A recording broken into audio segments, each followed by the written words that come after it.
So the UK Prime Minister, Keir Starmer, just said that if the conflict in Gaza isn't resolved by September, which it's very simple for the conflict in Gaza to be resolved. Why is there a conflict in Gaza right now?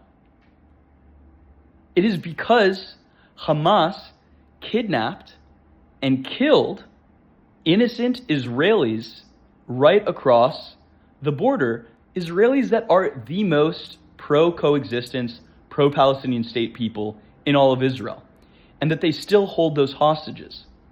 If at any point the leadership of Hamas or the people that supported them wanted to end the conflict, they would return the hostages. Why don't they return the hostages? Of course, because they have leverage. They are able to continue the conflict and show the world what Israel needs to do in order to try to get the hostages back. And as a result, there is widespread suffering and death in Gaza because of it. But when you have the UK Prime Minister say that if the conflict doesn't come to an end, they will recognize a Palestinian state, what is it that he thinks he's communicating? He is encouraging and emboldening Hamas not to end the conflict because it's just a reward. Every single time that the Palestinians have launched a terror campaign against Israel, and the response has been, let's give them more land, or let's give them more authority, or let's roll back some of the security considerations.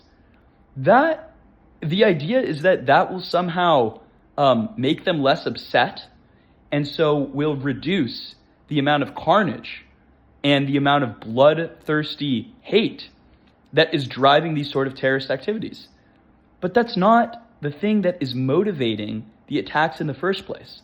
There are plenty of people that are materially poor that are not committed to the destruction of their neighbor purely because that neighbor is a Jew.